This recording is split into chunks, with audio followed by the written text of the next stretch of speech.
What's going on, everybody? Welcome back to the most important NYCFC talk show. It's time for the Dudes in Blue. It's episode number 157.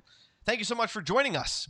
I'm your host, Joe Amato, sporting the red, white, and blue, and alongside me, as always, Antonino. Dude, what's going on? well, apparently Spectrum knows when we're doing a show, and they decide to say, hey, listen, we're going to just cut your internet for a little while, and hope it works. So that's what happened. That's Best of luck. Best of luck, guys. It's only on a Monday night. Like, that's the only time that they tend to go out. It's like when I have to do a live show. That's the only time. Yeah. Or when NYCFC is playing.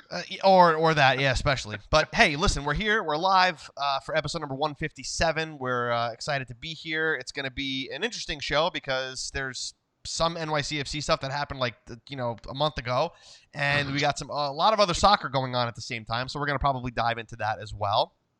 And we welcome your questions, your comments, your concerns. All of your love is much appreciated. Let us know where you're watching from, and share this broadcast with your NYCFC faithful. If you're watching on the Facebook live feed, and if you're listening on the pod, we love you just the same. We're Facebook, Instagram, and Twitter at Dudes in Blue. As always, we're going to get into some stuff here. We only got a couple people here in the broadcast so far, so I'm just going to say a quick hello to Felix. What's going on? Christian Smith saying, we won a cup game. See what happens when we focus? And Jamal is saying, hello, dudes. It's been a long time since I watched you guys live. Well, thanks so much for spending some time with us. I think because of the circumstances of the week and just the craziness of the MLS scheduling and all the international soccer going on and the Open Cup game happening literally almost a week ago, probably not going to be like a normal show, but we could try. We can try. We could start with a New York groove because we could talk a little bit about the Open Cup. Yeah, for sure.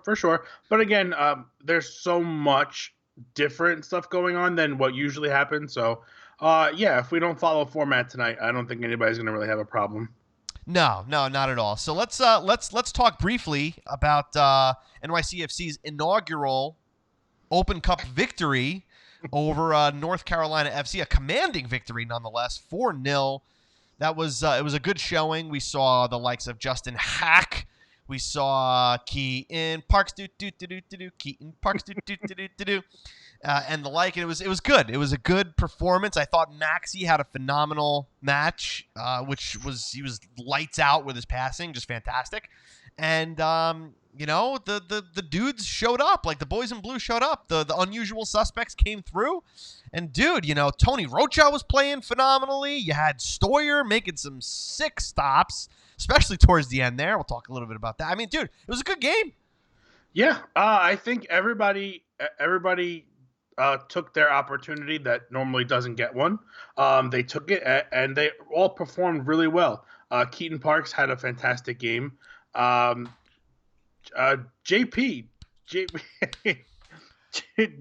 Juan Pablo, get that kid some more minutes, man. He was fantastic on the right hand side.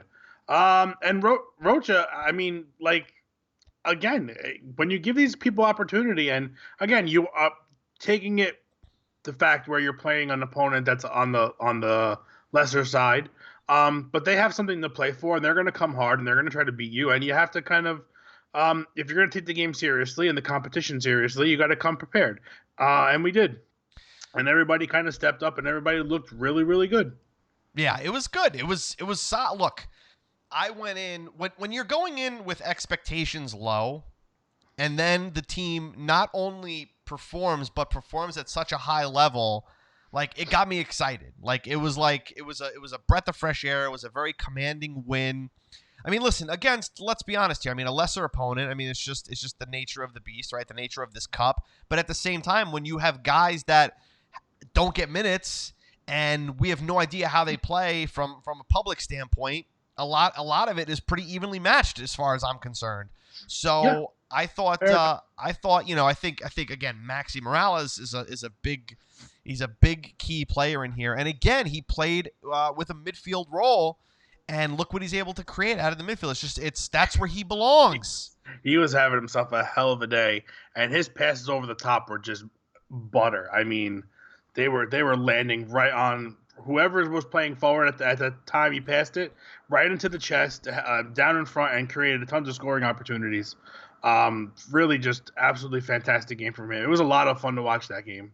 With the way that Maxey was passing and the chances that were created by that, the game could have been 6-7-0 if we had a little bit more clinical finishing. Easily. In the 18-yard box. I mean, Tati had several chances. He wanted his goal. Him especially. I mean, he was the one that was probably getting the most service and not being able to put it away. I mean, geez, when Jesus Medina actually gets on the score sheet. And look, aside from the goal, which was a very nice goal, he was not good. He was not good. Like it's not every day like a guy scores a goal in a game and you're like, he's not that good. Yeah, just way too many giveaways, just unsure. You can kind of see it getting to him, and then he actually managed to put one in. So who knows what that'll do for him? But everything leading up to that point was really subpar, in my opinion. Daniel Bedoya, I think, had a couple of jitters in the beginning, but ultimately settled down and had a pretty decent game in the midfield. Again, it's one of those games where if your name wasn't called, it really wasn't necessarily a bad thing. You're pretty much doing your job, and as a midfielder, that's playing with Maxey, and Keaton Parks. Those two guys are pretty much taking the headlines over Bedoya. But I think other than that, I mean, even not playing well, Medina manages to get a goal, which is always nice. If you could not play well and still get a goal, it's always nice. So again, really fun to watch. And I will say this about this cup game and the following cup game, probably on the beneficial side to us. For most people, whoever the teams that are involved is beneficial for, because look, you have a break in play. Now all of a sudden, instead of having that break, you have two competitive matches where you can kind of keep your skills sharpened. You can also go into the restart of the season with a little bit of momentum, where if you didn't have it before and you win two games, now all of a sudden you're starting to roll a little bit. So I think ultimately winning this first game was actually going to be a lot more helpful as far as the MLS season is concerned, because now you have another game midweek next week, and then you can go into the weekend after. You've got guys that have been played, you've got guys that have been equally rested, and now all of a sudden you're not playing stale guys from everywhere. Training is one thing, but we all know that competitive matches are pretty much the ultimate practice you can get. So.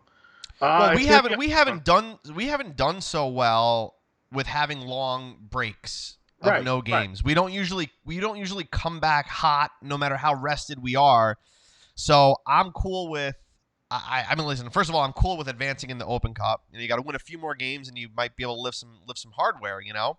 So, DC United's not necessarily going to be an easy game going to Audi Field. It usually isn't. But at the same time, I feel a little bit more confident just because of the way that they won this first game and knowing that they're going to have this game before the MLS season comes back. Now, my question about the Open Cup game on Wednesday night against DC United is, does Dome Torrent play the same lineup as he did on Wednesday of last week? And let us know in the comments what you think. So I think as far as some headlines today reported, I think his big guys are actually going to get a couple more minutes in this one, simply because those are the guys that are going to need the minutes going into the following match with Philly. So I think I'm going to actually pull it up real quick and see if I can find it for us. While you're doing that, let me just say a quick hello. Patrick Shields checking in from Montreux. What's up, dude? I believe he is up watching the Women's World Cup, which is fantastic. We're obviously going to talk about that. And, what's up, dude? It's good to see you. It's been a little while. But anyway, yeah, I mean, Wednesday's going to be an interesting match against DC United. I'm going into this match with no expectation. And I think that's a good way to approach it from a fan standpoint, because, you don't want to build this up to get completely let down because the guys that we're feeling are just not cutting it. But listen, I was proved wrong last week, and I hope to get proved wrong again this week. Yeah, absolutely. I'm having a bit of trouble finding it, but let's just say we've got Domin says Tony Rocha was injured in training yesterday Ben and will Sweat not is be back though. available. And Ben Sweat is back, and Alex Ring is back to full health and could play at the back with only 4 defenders available for this match and just 15 field players available. So, Well, look, similar I conundrum. swapped Bedoya for Ring like that Yeah, yeah. easily. That's totally fine. That's totally Swap fine. Bedoya for Ring, Rocha for Sweat, and I'm still okay with that. Yeah, I think so. And then I think you just got to get your big guys a couple more minutes than what they had last time because you don't want them rusty going into your league matches coming up. So it's going to be a good one. It's going to be interesting to see what DC does. Usually pretty good games when we get involved with them. So I don't know. I'd have to go check out their roster situation, but I'm pretty sure that like Paul Arriola is out with the men's national team for the Gold Cup. I don't know about their squad. I really honestly have to read up on it to see who's in and who's out. But I'm pretty sure of that one at least. But I think it's gonna be interesting. It's gonna be an interesting. Christian Smith is saying I'd put Ring in and Ibiaga at center back with Anton and Sweat as fullbacks. yeah, why not? What about? I don't know. Yeah, I don't know. We'll see. it's at this point, I don't know. It's gonna be good. I'm looking forward to it again. Again, it's another midweek game. We're looking forward to NYCFC hopefully advancing even further in the U.S. Open Cup, which would be fantastic. Again, I'm not incredibly let down if we don't. I'm just more happy that this team actually can have the consistent playing time and momentum, which can totally kill us by taking 3 weeks off. Yeah. Again, I think that's probably a silver lining, regardless of the score. You're getting an extra game and it's competitive. You're playing an opponent that getting an extra look at them really doesn't hurt you because you're probably going to end up seeing them later on down the line anyway. If the playoff picture shapes up in such fashion, so Yep. It's going to be interesting. And listen, you've got 2 competitive matches to watch, whereas before you didn't necessarily, you had at least 1, but now you got 2, and now your week's not so just filled with more soccer. Could they have planned this any better? I mean, there's like 7 tournaments going on at the same time right now. I feel like it's absolutely ridiculous. And it's funny because there's all these national teams playing. So, did you see this team play? And I'm like, which one? I know. Like, I know exactly. Oh, did you watch Italy? Who? The under 21s or the women's? Who did you like? No, the toddlers. The toddlers are playing. Oh, they're playing in the Pee Wee Cup, in the Pee Wee World Cup, the Snoopy Soccer Cup. Unbelievable. So much fun though. So much fun and so much to watch and so much to learn really because you hear these names from all over the world, and you don't necessarily get a chance to see them. And now you're getting a chance to see them showcased with the best of the best, and it's a lot of fun. And I think I don't think I'm excited. I'm pretty excited for tomorrow night for USA, and then Wednesday NYCFC, and then you got Italy's women playing tomorrow as well, Tuesday. If you're listening on Tuesday, it's today. So it's a lot of fun. A lot of fun going on right now. No off season here. No, it's great. It's absolutely fantastic. Yeah, Italy, Brazil tomorrow, Tuesday. And if you're listening today, it's Tuesday. Clash. Today, whatever. You know what I mean? Whatever. It is what it is. Dude, let's move on to Dude of the Week because we've got lots of other soccer to talk about, as I'm sure you all probably know. Who has been your Dude of the Week for the last week? Now, do we have to stick to NYCFC here? And does it have to be a dude? Can it be a dudette? Yeah, it could really be whoever. So I'm there. Honestly, at this point, there are so many options that you could whatever. Let's have at it. Let's hear what everybody wants to do because I have no one specific person in mind. So the problem for me is that NYCFC didn't play on the weekend, right? So like anytime that there's not a weekend league, a weekend game, it's hard for me to look back like last week. It feels like it's due to last week. You know what I mean? It's Yeah, just for sure. so for me, I don't know. I just feel like it's tough. The United States women are absolutely killing it right now. Positive 16 goal differential. They've now scored 16 goals in 2 games. Carly Lloyd made her start on Sunday against Chile and scored 2 goals. Could have had a hat trick, but missed a penalty. Patrick Shields is saying Lloyd wasted no time, goals. So I mean, you could make an argument for Carly Lloyd. You can make an argument for Alex Morgan scoring 5 goals and 3 assists in the absolute thwomping of Thailand. Thwomping is now a word. I don't give a crap what you say. That's how bad they beat them. They beat them so bad. We needed a new word. Make up new words to describe how much we beat them. Yeah, I mean, look, you could look at that. I mean, you could look at the NYCFC match if you want. We could talk about Maxi. I'm getting votes for Keaton Parks for picking up a brace. What do we want to do here? I don't know. All I want to do is move on because there's so much other soccer I'm excited to talk about that the dude of the week for this week is kind of like useless for me. There are too many people that have earned it, so I just don't know. I honestly I can't pick at this point. It's just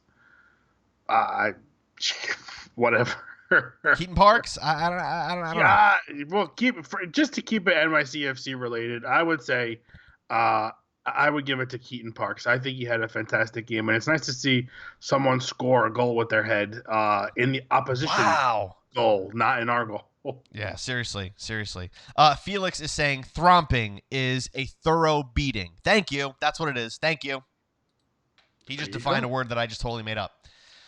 Patrick Shields says, I'm also good with Parks. Let's give it to Keaton Parks. So we can move on and talk about other really ridiculously exciting soccer. At 157, Keaton Parks gets dude of the week. Congratulations, because that dude deserves something. I don't know what it is.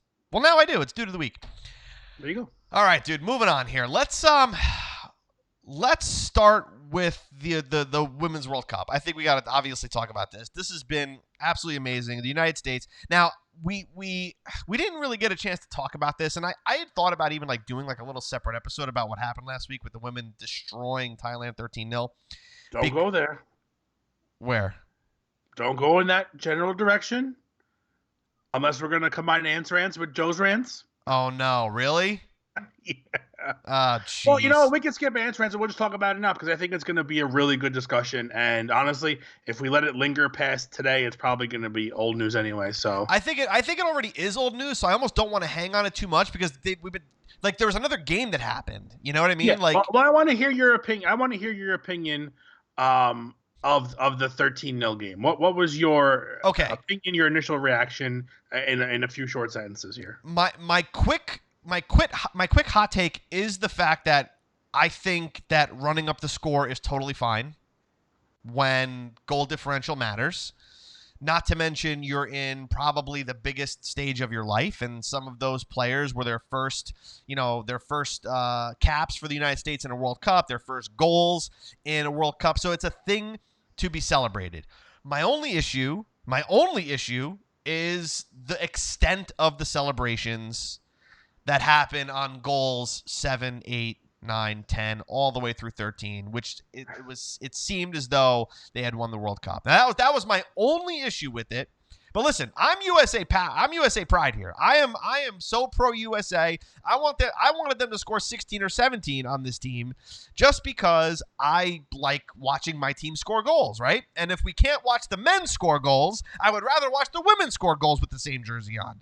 So my problem was not the goals. My problem was just the celebrations. I think holding the ball and not running up the score is a sign of disrespect to a team that's lesser than you, or any team for that matter.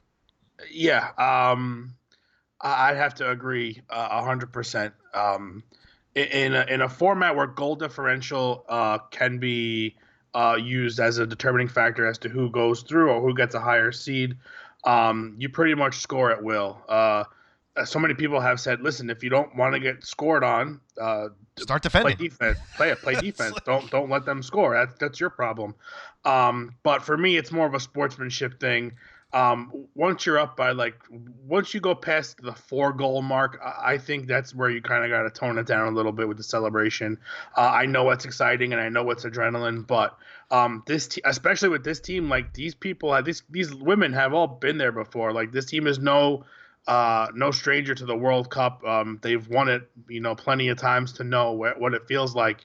And to be called out on it, it's one thing, and I think everybody kind of gets defensive because it is USA.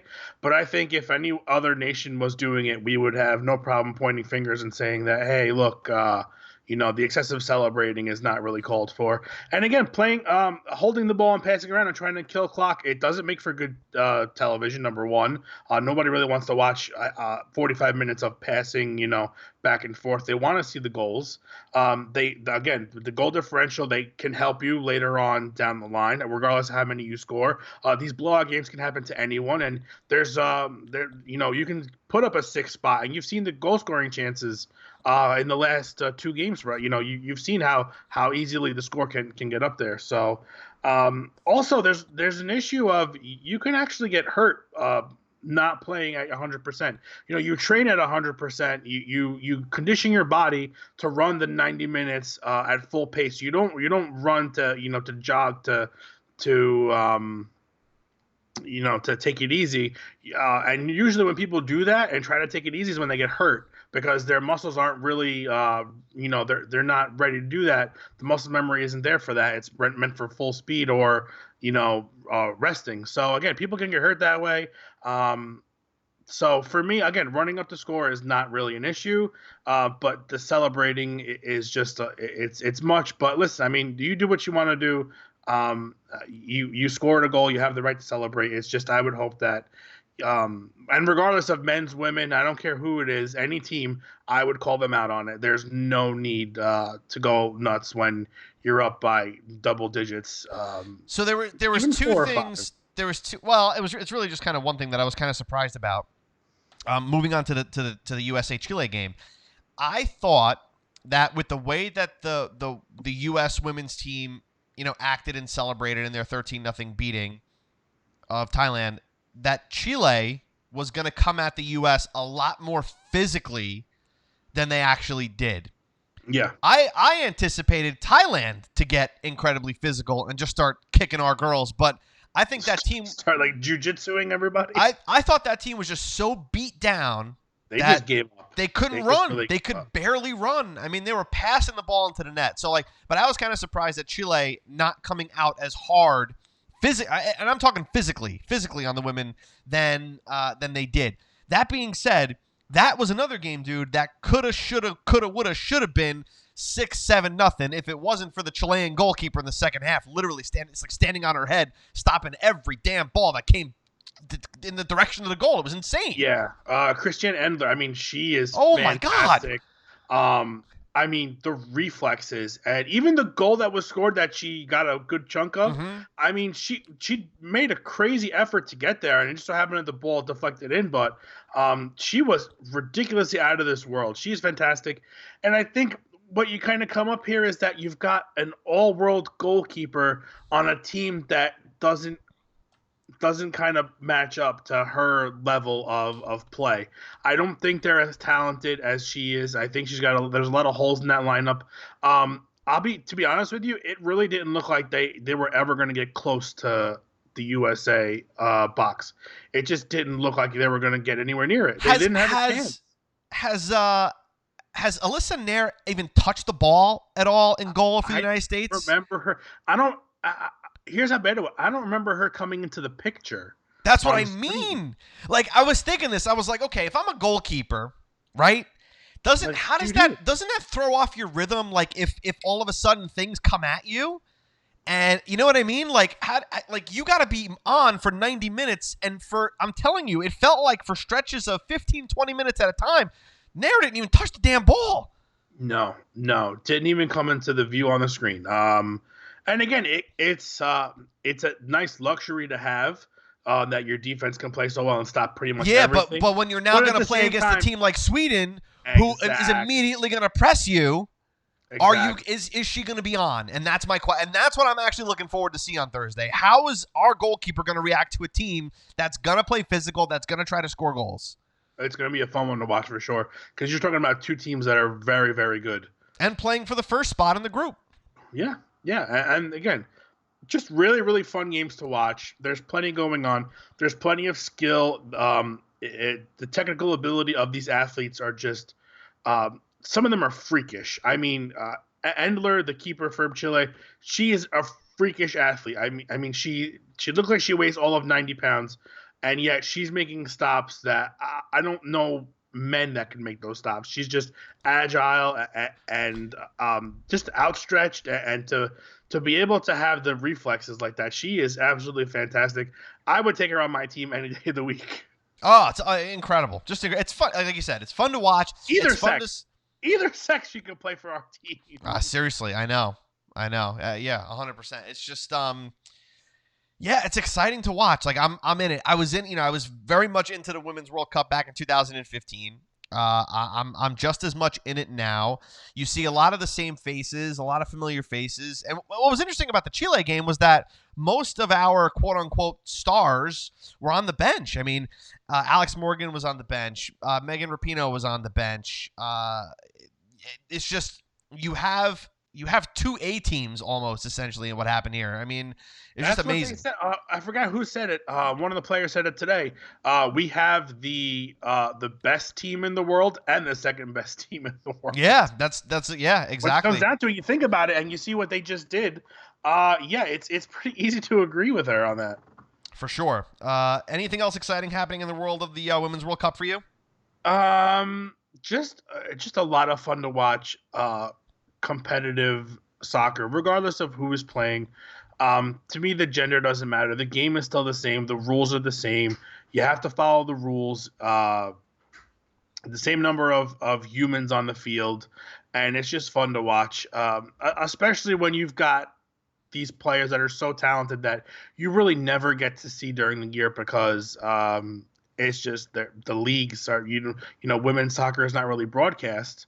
I mean, I'm sure you could find it if you dug around a little bit, but you got to dig. You really got to dig for it. Yeah, and outside of the team that you follow, you're pretty much not hearing about all these these fine women. So one question here, just on Facebook, Patrick is asking, who's your Women's World Cup dark horse, dudes? For me, it's Japan. I don't necessarily know about a dark horse, but one team that I am paying a little bit more attention to is really just for my heritage purposes is Italy, who has advanced to the knockout stage. So I'm excited about that. They thromped Jamaica 5-0. I'm using that word from here on out. I don't care what anybody says. And then they beat Australia 2-1. So they're in, which is nice. And I went from having no teams to support in the Men's World Cup because Italy and the United States were out.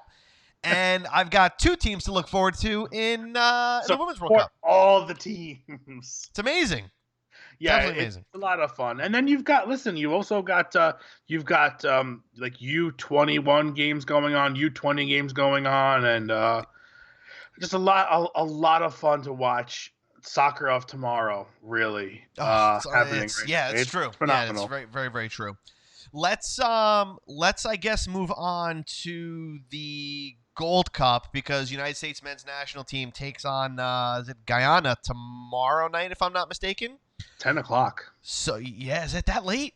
Yeah, it's a 10 o'clock game. All right, well that kind of sucks. But let me double check that. Hold on. Here's the question that I want to put out to the fans here, and I want to know your take on this. So, Greg Berhalter, how is he going to get judged if we don't win the Gold Cup, or how do we judge him if he gets knocked out, say, in the semis or the quarters?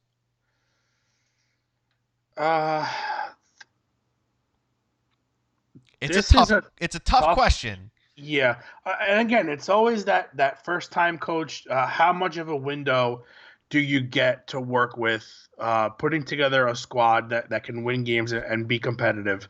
And at a national team level, I think it's far more difficult because you get to see these guys much, much fewer than a club coach gets to see them. But he's now had a couple of weeks with the squad, so it's not like For sure, for sure. Again, it comes down to talent and squad selection, and uh, unfortunately, some of our better players are a little long in the tooth, as they say. You don't We have just found guys out like that. Tyler Adams is out. Again, and your young bright spots, are having issues as well. So, And we know how pivotal he is to Berhalter's plan, playing as that right back / center mid, right back on defense and center mid on attack. yeah, So it's like, yeah. now what do you do? It's hard. You remove any piece from an engine, and you're going to end up stalling out somewhere along the line. So, um, it's really difficult between the talent pool to pull from. Let's not sugarcoat anything here. We are far behind in talent than a majority of the world when it comes to soccer, and that's just the way it is. So I find it hard to judge someone trying to turn players into overachievers. Essentially, that's what you have to do. You kind of have to get them to buy into your story, you buy into your style, and buy into your tactics, and hope that they run with it. And the belief in them from themselves pushes them forward. And again, that's pretty much what you kind of have to come down to. Because we've seen plenty of uber talented teams just can't put it together at the national level because for whatever reason, whether it's constantly flip-flopping lineups or players are not used to player styles or egos get in the way and things like that. I don't think you really have to worry about ego at this point. I think you just have to worry about skill levels of everyone and trying to find places where you can maximize everyone's potential as far as the 11 guys on the field go. So you can give him a window, and that's fine. You can not give him a window and say he's got to go. It's really a personal opinion at this point. They also waited a year to make the appointment. Yeah, which is a little difficult. Ridiculous. But again, he did have a couple promising games early on when he first started out, albeit they're not competitive games really for the most part. Right, but that's the thing. This is now a competitive tournament. This is now. Look, we should be the best team in CONCACAF. Maybe Mexico, always giving us a run for our money, who they destroyed Cuba, by the way. 7-0. 7-0 Mexico. And Mexico is missing everybody. Carlos Vela said he didn't want to play. Chicharito's not around. Lainez is not playing. You got Chucky Lozano. He's out. Dude, this team is like bare bones, and they are destroying Cuba. Again, it's Cuba, so I understand that. But at the same time, you don't expect a team that is so thin to score that many goals in a competitive tournament like this. So I think I was originally not concerned about Mexico this tournament, but after the way that the United States played against Jamaica and Venezuela, I was like, I got problems here. So yeah, I also think it's very much like very much like a lot of the American rivalry games where it's like it doesn't really matter where the two teams are in the standings. If they're a bitter rival, the games are always heated and the competition kind of elevates itself. Yankees, Red Sox, the Red Sox could be in last place, the Yankees could be in last place, and vice versa, and the games will still be, just there's the heightened sense of rivalry, and both teams take it pretty seriously, and they give you good games as a result. So again, they've always been a problem for us, and we've always had great games with them. And listen, they've got seven cup wins as to our 6, so it's not like they're pushovers by any means. We'll see. We shall see. It's gonna be exciting. I'm looking forward to seeing so much U.S. soccer all of a sudden. It's crazy. It's absolutely everywhere. Dude, the last thing I want to touch on before we kind of hit the road on this episode is the Copa America that's going on now, as well as if there wasn't another tournament on this side of the earth. A lot of copas going around. Oh my God. Anything particularly exciting for you there? The one disappointment that I kind of had was the Argentina-Colombia game. You thought Argentina was going to take that game, but then, All right, here's the question I want to put out there. Here's the question that I want to put out to the DIB Nation here. Lionel Messi gets all this crap for not being able to perform for the national team. How much of it do you think is his inability to perform for the national team, or how much is it the players that you have around him? Because let me tell you something. With the exception of Sergio Aguero, maybe Nicolas Otamendi, who else did they start? Lionel Messi. Who else did they start in that game? Angel Di Maria. Yeah, Di Maria's up there. Who else you got? They sat Dybala. How much can you like that? That's my point. My point is like when Messi is playing with Barcelona, look who the guy has around him. All right. When he's at Argentina, it's not the same caliber player, even though it's Argentina. Yeah. Listen, some great players.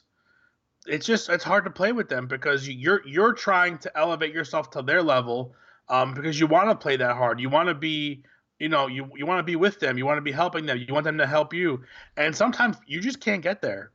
There's only one Leo Messi. I'm sorry. So, is it right that he gets all the crap for it? Yeah, pretty bad. But at the same time, I mean, he's the biggest name, and he's always going to make the biggest splash. So, you have to realize that you're going to have a target on your back no matter what, and you kind of got to brush it aside.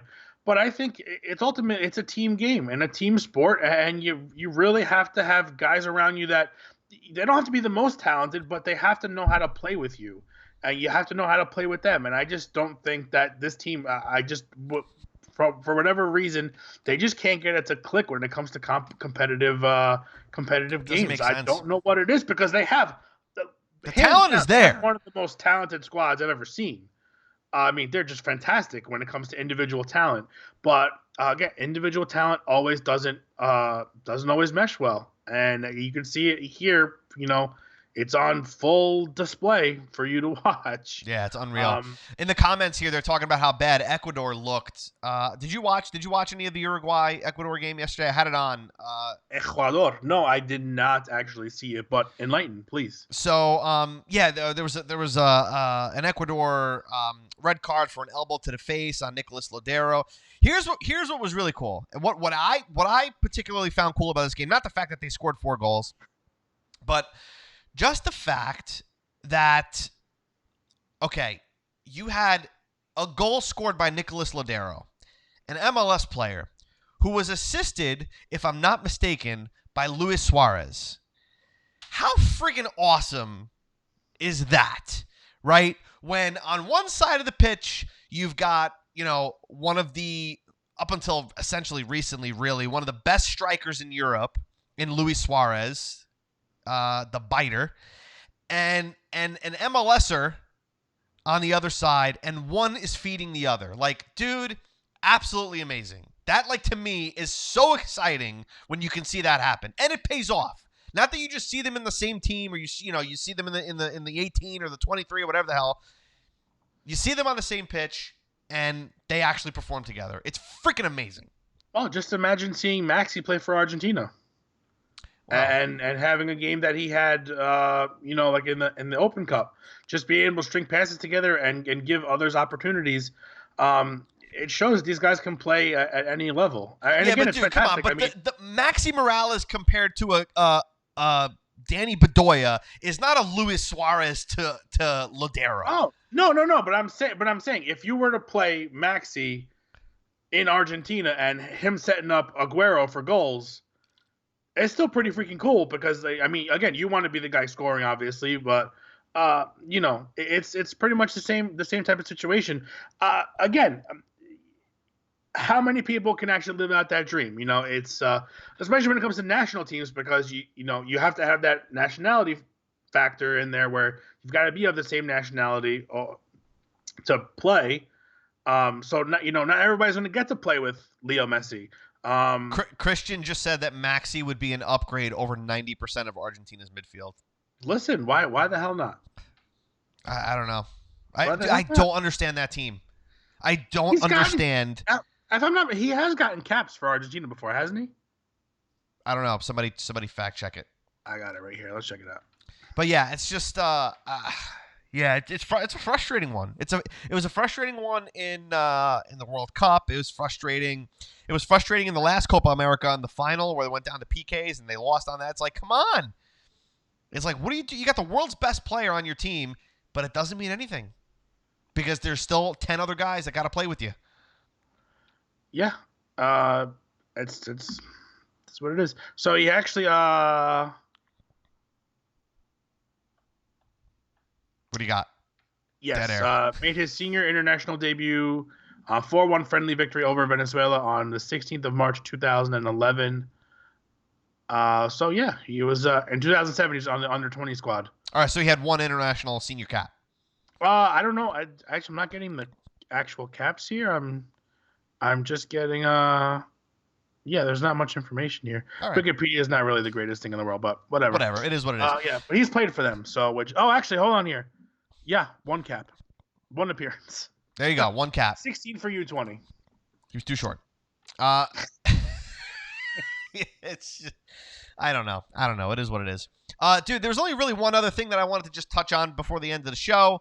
And this is more of like a selfish thing because, and not necessarily that I'm happy about it because I'm still not 100% sure, but Maurizio Sarri officially announced as the head coach for the mighty Juventus, and Napoli fans are not very happy about it, and Juventus fans are not particularly happy about it.